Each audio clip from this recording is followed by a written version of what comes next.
सत्तारूढ़ तीन दल र नेत्र विक्रम चन्द नेतृत्वको पार्टी मिलेर समाजवादी मोर्चा घोषणा। आफूहरूको मोर्चाबन्दीबाट नडराउन नेताहरूको आग्रह।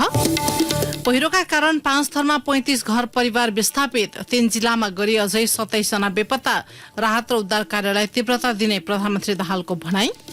कोशी प्रदेश नामाकरणको विरोधमा उत्रिएको संघर्ष समिति र प्रदेश सरकार बीच भएको वार्ता निष्कर्षविहीन। पुनः बसेर टुंग्याउने सैद्धान्तिक सहमति। अमेरिकी विदेश मन्त्री ब्लिंकेन र चीनिया राष्ट्रपति चिनफिङ बीच भेटवार्ता। रूस युक्रेन युद्ध लगायत विषयमा छलफल। र असोज पहिलो साता चीनमा हुने एसियाडका लागि नेपालको तयारी अघि बढ्दै अर्को महिनाबाट क्लोज क्याम्प शुरू हुने। नमस्कार, कान्तिपुर डायरीका साथमा साथी पूजनी र म पार्वता। समाचार अब विस्तारमा। लगातारको वर्षापछि खसेको पहिरोका कारण 5 थरका 35 घर परिवार विस्थापित भएका छन्। जिल्लाको फिदिम नगरपालिका, हिलिहाङ, याङवरक र फालेलुङ गाउँपालिकाका गरी 35 घर परिवार प्रभावित भएका हुन्। विगत 2 दिनदेखिको वर्षा अझै रोकिएको छैन। याङवरक गाउँपालिका 1 खोलाघारी गाउँबाट पहिरोमा फँसेका 10 जना स्थानीयलाई नेपाली सेनाको हेलिकप्टरद्वारा उद्धार गरी च्याङथापु स्थित विष्णु माविमा राखिएको छ। उनीहरूलाई स्थानीय तह र जिल्ला प्रशासन कार्यालयको समन्वयमा तत्कालका लागि खाने बस्ने र दैनिक उपभोग्य वस्तुको प्रबन्ध मिलाइएको प्रमुख जिल्ला अधिकारी मेघबहादुर मगरातीले जानकारी दिनुभयो। 5 थरमा हालसम्म बाढ़ी पहिरोका कारण 3 जनाको मृत्यु भएको छ भने 3 जना अझै बेपत्ता छन्। बेपत्ताहरूको खोजी भइरहेको प्रहरीलाई उद्धृत गर्दै हाम्रा सहकर्मीले जनाएका छन्। सड़कमाथिदेखि खसेको पहिरोका कारण मध्य पहाड़ी लोकमार्गको 5 थर 13 थुम सड़क खण्ड समेत अवरुद्ध भएको छ। यस्तै अविरल वर्षाका कारण आएको बाढ़ी पहिरोमा परि हराइरहेका संखुवा सभामा 21 जना बेपत्ता भएका छन्। उनीहरूको खोजी भइरहेको प्रहरीले जनाएको छ। यस्तै ताप्लेजुङमा पनि पहिरोमा पुरिएर हराइरहेका 3 जनाको खोजी भइरहेको प्रहरीले जनाएको छ। पहिरोका कारण सिदिङवा गाउँपालिकाका बासिन्दा बढ़ी प्रभावित भएका छन्। यसैबीच प्रधानमन्त्री पुष्पकमल दाहालले पूर्वी पहाड़का जिल्लामा बाढ़ी पीड़ितहरूका लागि युद्ध स्तरमा राहत र उद्धारको काम अघि बढाउने बताउनु भएको छ।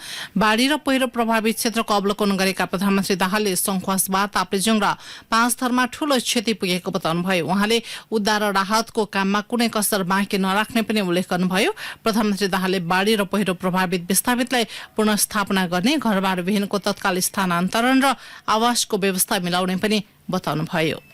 क्षति निकै ठूलो छ र सरकार र यस अन्तर्गतका निकायहरू तदारुकताका साथ तत्काल उद्धार खोजी कार्यमा, त्यसपछि स्थानान्तरण पुनर्स्थापनाको कार्यमा र पुलहरू भत्किएको छ तुरुन्तै त्यसलाई जोड्नको निम्ति बेली ब्रिजहरूको व्यवस्था गरेर छिटोभन्दा छिटो सम्पर्क सम्बन्धलाई अगाडि बढाउने कुरा, यी कुरामा सरकारको ध्यान छ।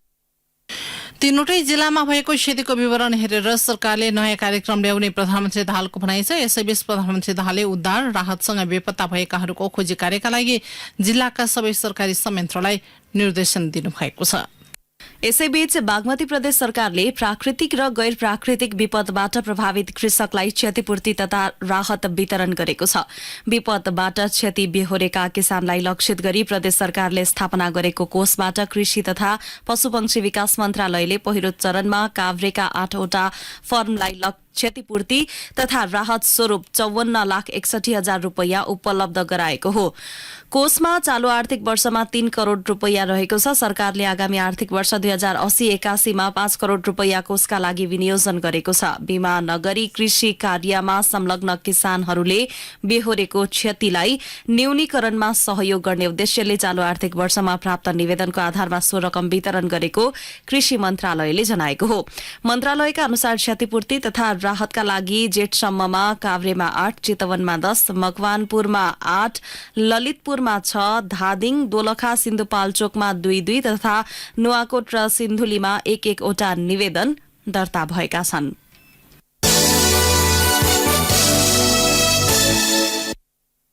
कान्तिपुर डायरीमा अब कान्तिपुर सविस्तारको पालो। कान्तिपुर सविस्तार। एसिया महादेशको सबैभन्दा ठूलो खेलकुद प्रतियोगिताका रूपमा स्थापित एसियाली खेलकुदको 19औं संस्करण यसै वर्ष चीनको हान्जाउमा आयोजना हुँदैछ। यसअघि सन् 2022मा हुने भनिएको प्रतियोगिता कोरोना महामारीका कारण हुन सकेन। आगामी असोज 6 देखि 21 गतेसम्म हुने प्रतियोगितामा नेपालबाट 29 खेलका लागि 231 खेलाड़ी सहभागी हुँदैछन्। यसअघि 16वटा संस्करणमा भाग लिइसकेको नेपालले एसियाली खेलकुद प्रतियोगितामा अहिलेसम्म स्वर्ण पदक भने जित्न सकेको छैन। एसियाली खेलकुदका लागि युवा तथा खेलकुद मन्त्रालय राष्ट्रिय खेलकुद परिषद राखे पर नेपाल ओलम्पिक कमिटिले तयारी अघि बढाएका छन्। एसियाली खेलकुद महासंघले प्रत्येक 4-4 वर्षमा आयोजना गर्दै आएको एसियाली खेलकुद प्रतियोगिताको 19औं संस्करण चीनले आयोजना गर्न लागेको हो। आगामी असोजमा चीनको हान्जाओमा हुने प्रतियोगितामा 45 राष्ट्रका करिब 5054 खेलाड़ीले सहभागिता जनाउँदैछन्। यसअघि सन् 2018मा भएको 18औं संस्करणमा 47 राष्ट्र सहभागी थिए। नेपाल सन् 1954 र 1962मा बाहेक 16वटा संस्करणमा सहभागी भइसकेको छ। सन् 1951मा भारतको नयाँ दिल्लीमा आयोजना भएको पहिलो संस्करणमा पनि नेपाल सहभागी थियो। प्रतियोगिताका लागि नेपालले तयारी शुरू गरिसकेको छ। अधिकांश खेल संघले एसियाली खेलकुदका लागि खेलाड़ी छनौट गरिसकेका छन्। एसियाली खेलकुद प्रतियोगितामा समग्रमा 41 खेल समावेश गरिएको र 3को 483 स्पर्धामा प्रतिस्पर्धा हुनेछ। 41 मध्ये 29 वटा खेलमा नेपाल सहभागी हुँदैछ। 29 खेलका लागि नेपालबाट 109 पुरुष तथा 122 महिला गरी समग्रमा 231 खेलाड़ीले सहभागिता जनाउने नेपाल ओलम्पिक कमिटिले जनाएको छ।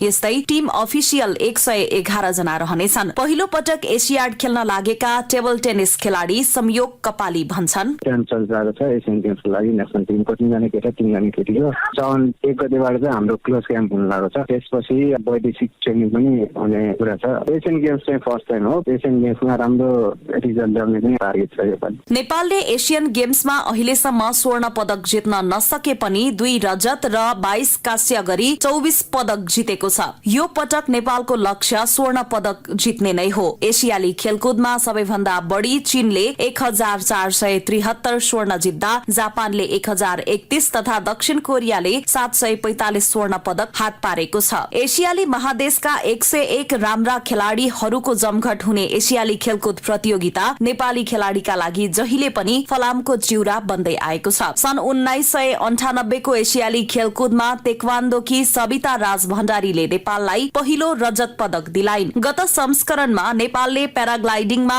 रजत पदक जितेको थियो। ओलम्पिक काउन्सिल अफ एसियाका सदस्य सबै 45 राष्ट्रको ओलम्पिक कमिटिहरूले आफ्ना देशका खेलाड़ीहरूले खेल्ने खेलको नाम एसियाली खेलकुद महासंघमा पठाइसकेका छन्। एसियाली खेलकुदमा नेपालले महिला कबड्डीमा पहिलो पटक भाग लिँदैछ।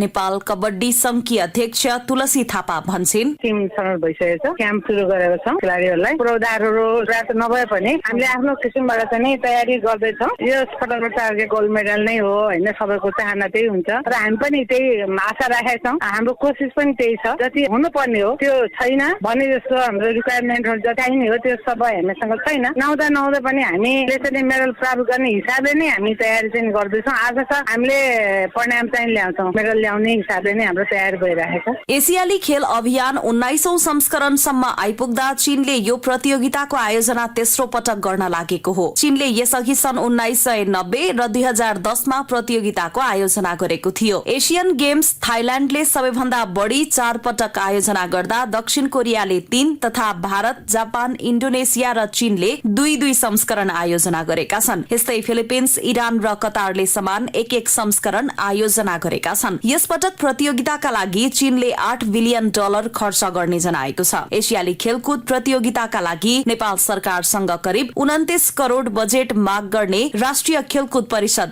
राखेपले जनाएको छ। नेपाल ओलम्पिक कमिटिले प्रतियोगिताको तयारी तीव्र गतिमा भइरहेको जनाएको छ। कमिटिका उपाध्यक्ष एवं कार्यकारी निर्देशक चतुरानन्द वैद्य भन्छन्, एसियन गेममा नाम पठाउने भनेर हामीले पहिले पठाइसक्यौं हैन। लङ्स भनेको छौं सम्भाव्य भएको खेलाडीहरूको लङ लिस्ट पठाउनुपर्छ। हामीले लङ लिस्ट पठाइसकेपछि त्यसभित्रको चाहिँ सेलेक्सन गरेर अहिले हामीले अब अलमोस्ट अल हिसाबी अस्ति चाहिँ नि यो प्रि डिआरएम मिटिङ भनेर रेजिस्ट्रेसन गर्नको लागि मिटिङ गर्नुपर्छ। अनलाइन हामीले मिटिङ गरिसक्यौँ। अब फाइनल डेट अझ बाँकी छ। त्यसमा हामीले 29 टिमको चाहिँ नि हामीले रेजिस्टर गरिसकेका छौँ। मेडलमा पनि होप छ होइन, खेलमा भाग लिनु भने मेडलको लागि नै हो। प्लस हाम्रो चाहिँ नि यसको अनुभवले 7 गेममा हामीले जुन पहिला जितेको जुन यो मेडल ट्याली छ त्योभन्दा कम नहोस् भन्ने नै हो कि। 19औं एसियाली खेलकुदका लागि राखेप र ओलम्पिक कमिटिले तयारीलाई अघि बढाएका छन्। युवा तथा खेलकुद मन्त्रालयले खेलाडीको प्रदर्शनका आधारमा सेवा सुविधा समेत वृद्धि गर्ने बताएको छ। नेपालले प्रतियोगितामा सहभागिता जनाउने खेल मध्ये अधिकांश खेलको छनौट पूरा भएको र बाँकी यसै सातामा अन्तिम छनौट हुने बताइएको छ।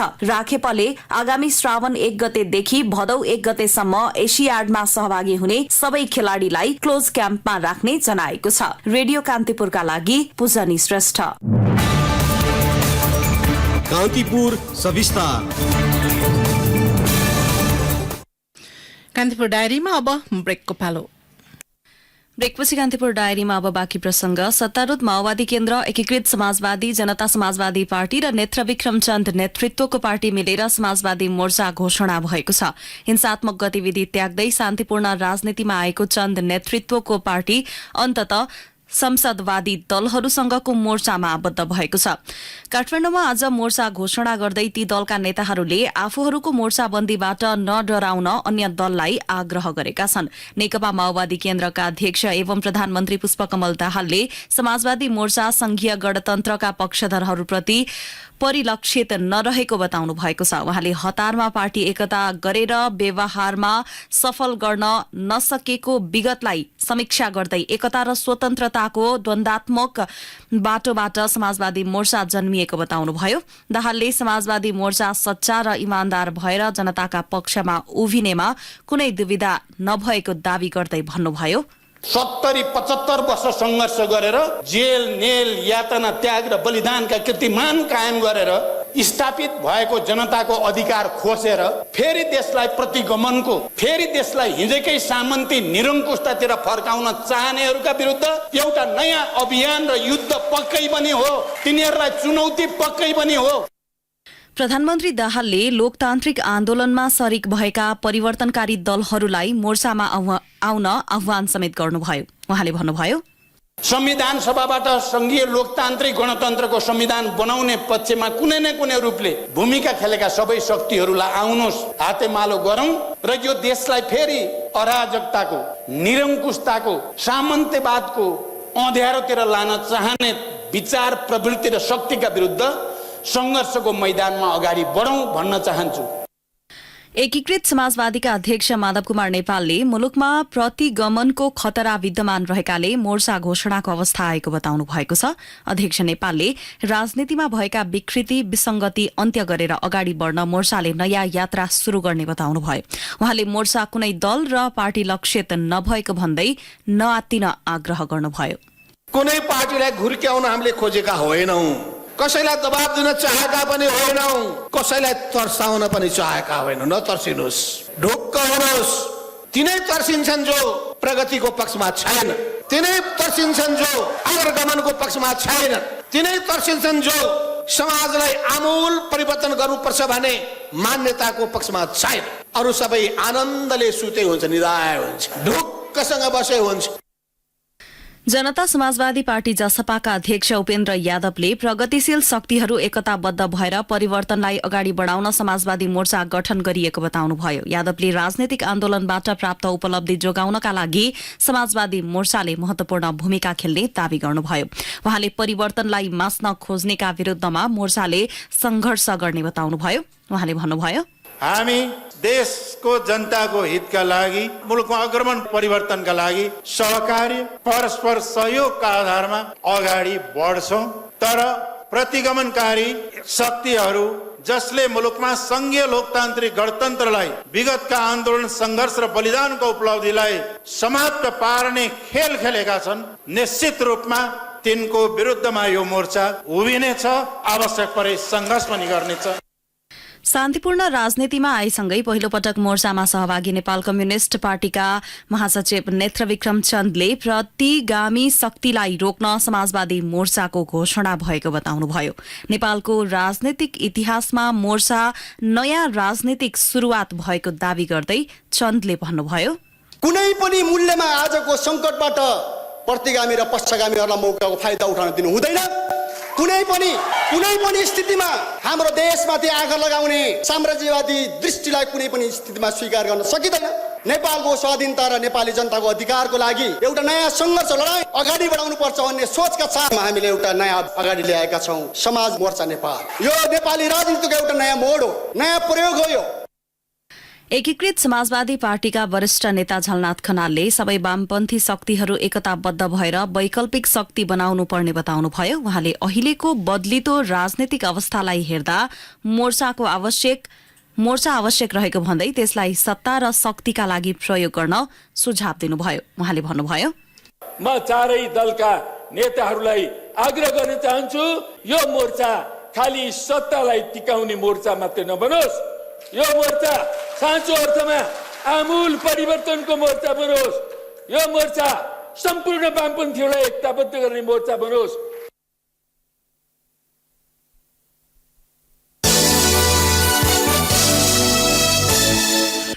प्रदेश 1 पुनः नामाकरण संयुक्त संघर्ष समिति र प्रदेश सरकारले गठन गरेको वार्ता टोली बीच विराटनगरमा भएको वार्ता बिना निष्कर्ष टुङ्गिएको छ। 5 घण्टासम्म चलेको वार्ता बिना निष्कर्ष टुङ्गिएको हो। वार्ता टोलीका संयोजक ऊर्जा, खानेपानी तथा सिंचाई मन्त्री तिलकुमार मेन्याङबोले वार्ता सौहार्दपूर्ण रूपमा भएको र निष्कर्षमा पुग्न पुनः बस्ने सहमति सहित टुङ्गिएको बताउनुभयो। आजको वार्ता चाहिँ अब हामीले प्रारम्भिक चरणमा सुरु गर्यौं। उहाँहरूले आफ्नो कुरा राख्नुभयो, हामीले कोशी प्रदेश सरकारको तर्फबाट आफ्नो कुराहरू राख्यौं। फेरि छिटै चाहिँ अर्को वार्ता गर्ने गरी वार्ताको लागि चाहिँ वातावरण बनाउने गरी हामी छुट्यौं र छिट्टै फेरि बस्छौं। मिति तय भएको छैन, तर जतिसक्दो छिटो बस्ने गरी भनेका छौं। दुवै पक्षले छुट्टा छुट्टै छलफल गरेर एजेन्डा तयारी गरी वार्तामा बसेका थिए। खानेपानी मन्त्री तिलकुमार मेन्याङबोको संयोजकत्वको सरकारी वार्ता टोलीमा उद्योग, कृषि तथा सहकारी मन्त्री भक्ति प्रसाद सिटौला र सामाजिक विकास मन्त्री बुद्धि कुमार राजभण्डारी सदस्य छन्। आन्दोलनरत पक्षका वार्ता टोलीमा गोविन्द आङबुहाङ, युवराज राई, रामभक्त कुरुङमाङ, लाक्पा शेर्पा, गिल्जे शेर्पा, कुमार लिङदेन लगायत छन्। फागुन 17 गते प्रदेश सभा बैठकले प्रदेशको नाम कोशी पारित गरेदेखि नामाकरण विरुद्ध पहिचान पक्षधर आन्दोलित छन्। जलस्रोत तथा सिंचाई विभागका तत्कालीन महानिर्देशक मधुकर प्रसाद राजभण्डारी विरुद्ध अख्तियार दुरूपयोग अनुसन्धान आयोगले भ्रष्टाचारको आरोपपत्र दर्ता गरेको छ। आयोगले आज काठमाडौँ स्थित विशेष अदालतमा आरोपपत्र दर्ता गरेको सहायक प्रवक्ता देवी प्रसाद थपलियाले जानकारी दिनुभयो।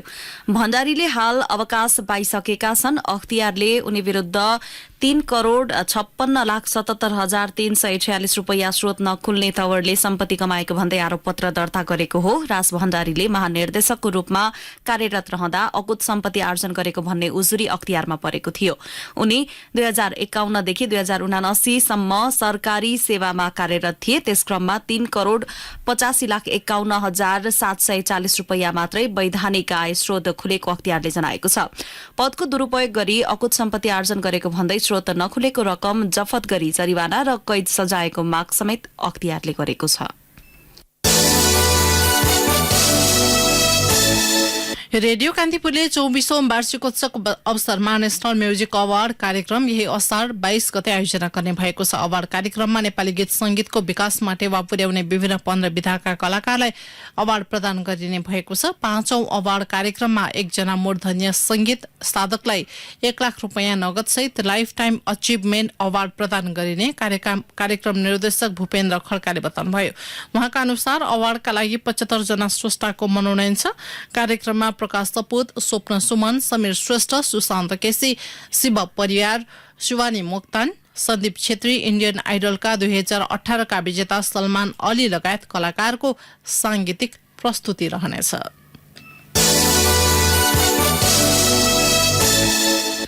राष्ट्रिय स्वतन्त्र पार्टी रासोपाले सैद्धान्तिक दस्तावेजको मस्यौदालाई भदौ दोस्रो साता अन्तिम रूप दिने भएको छ। रासोपाको आज बिहान बसेको केन्द्रीय र संसदीय दलको संयुक्त बैठकले दस्तावेजमाथि छलफल गर्न 7वटा समूह बनाउने निर्णय गरेको छ।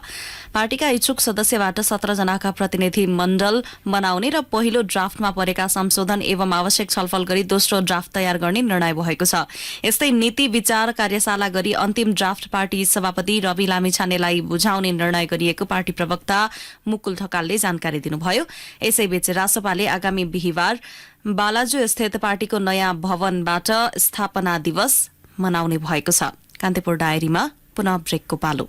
कान्तिपुर डायरीमा अब आर्थिक प्रसंग। नेपाल धितोपत्र बोर्डले घोराई सिमेन्टको प्राथमिक सार्वजनिक निष्कासन आइपीओ स्थगित गरेको छ। शेयरमा आवेदन दिनका लागि तोकिएको समयभित्रै मागभन्दा बढी आवेदन प्राप्त भइसकेको अवस्थामा समेत घोराई सिमेन्ट इन्डस्ट्री लिमिटेडले समयावधि थप गर्न सूचना प्रकाशित गरेको पाइएपछि बोर्डले आइपीओ स्थगित गरेको हो। माग गरिएको भन्दा बढी आवेदन परेको अवस्थामा पनि फेरि सूचना जारी गरेको, खातामा पैसा नभए पनि ठूलो संख्यामा आवेदन परेको लगायत विषयमा अनुसन्धान गर्नका लागि सबै आइपीओ स्थगित गरिएको बोर्डकी सहायक निर्देशक सरिता महर्जनले जानकारी दिनुभयो।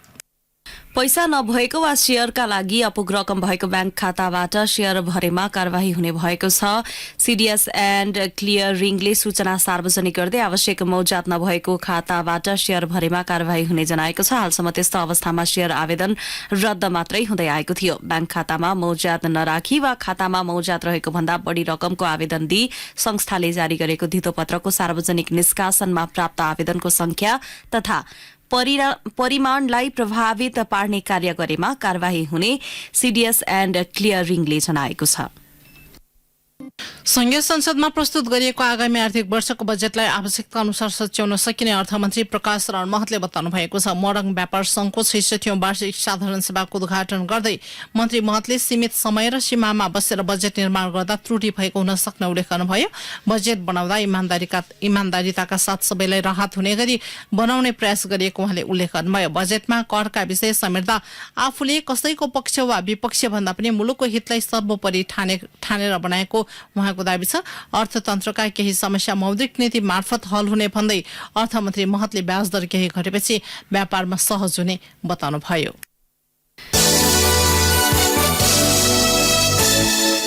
धितोपत्र बजार आज सामान्य अंकले घटेको छ। शेयर कारोबार मापक नेप्से परिसूचक आज 2.94 अंकले घटेर 2091.39 बिन्दुमा कायम भएको छ। नेप्सेमा आज 276 वटा कम्पनीको 1,29,75,168 किता शेयर खरिद बिक्री हुँदा 4 अर्ब 74 करोड़ 6 लाख रुपैयाँ बराबरको कारोबार भएको छ। अघिल्लो दिन नेप्सेमा 4 अर्ब 86 करोड़ 91 लाख रुपैयाँ बराबरको कारोबार भएको थियो। त्यस्तै कारोबारमा आएका मध्ये 8 वटा उपसमूहको परिसूचक घटेको नेपाल स्टक एक्सचेन्जले जनाएको छ।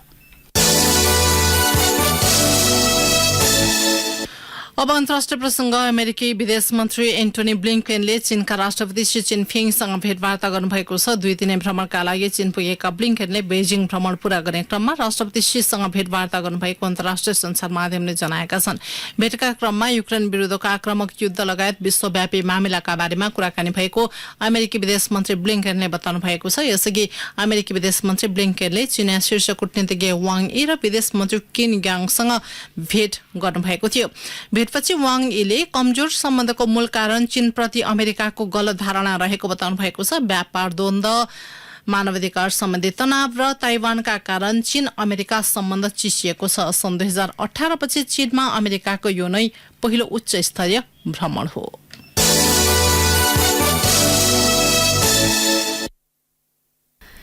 अब खेल प्रसंग। सेन्ट्रल एसियन भलिबल एसोसिएसन काभा पुरुष भलिबल नेसन्स लीगको दोस्रो खेलमा नेपालले आज आयोजक किर्गिस्तानसँग प्रतिस्पर्धा गरिरहेको छ। नेपाल आज पहिलो जितको खोजीमा हुँदा घरेलु टोली किर्गिस्तान लगातार दोस्रो जित निकाल्न चाहन्छ। यसअघि हिजो भएको पहिलो खेलमा नेपाल मंगोलियासँग 3-1 को सेटमा पराजित भएको थियो भने यता किर्गिस्तानले पहिलो खेलमा उज्बेकिस्तानलाई 3-0 को सेटमा पराजित गरेको थियो। अन्त्यमा एसएमएस बुलेटिनका प्रमुख प्रसंग पुनः एकपटक। सत्तारूढ़ 3 दल र नेत्र विक्रम चन्द नेतृत्वको पार्टी मिलेर समाजवादी मोर्चा घोषणा। आफूको मोर्चाबन्दीबाट नडराउन नेताहरूको आग्रह। पहिरोका कारण 5 थरमा 35 घर परिवार विस्थापित। 3 जिल्लामा गरी अझै 27 जना बेपत्ता। राहत र उद्धार कार्यलाई तीव्रता दिने प्रधानमन्त्री दाहालको भनाई। कोशी प्रदेश नामाकरणको विरोधमा उत्रिएको संघर्ष समिति र प्रदेश सरकार बीच भएको वार्ता निष्कर्षविहीन। पुनः बसेर टुङ्ग्याउने सैद्धान्तिक सहमति। अमेरिकी विदेश मन्त्री ब्लिंकन र चीनिया राष्ट्रपति चिनफिङ बीच भेटवार्ता। रूस युक्रेन युद्ध लगायत विषयमा छलफल। र असोज पहिलो साता चीनमा हुने एसियाडका लागि नेपालको तयारी अघि बढ्दै अर्को महिनाबाट क्लोज क्याम्प सुरु हुने। हवस् त यिनै प्रसङ्गसँगै कान्तिपुर डायरीको यो बुलेटिन यही सकिन्छ। राति 8 बजे सेक्युरिटी एन्ड क्राइम डायरी हुनेछ।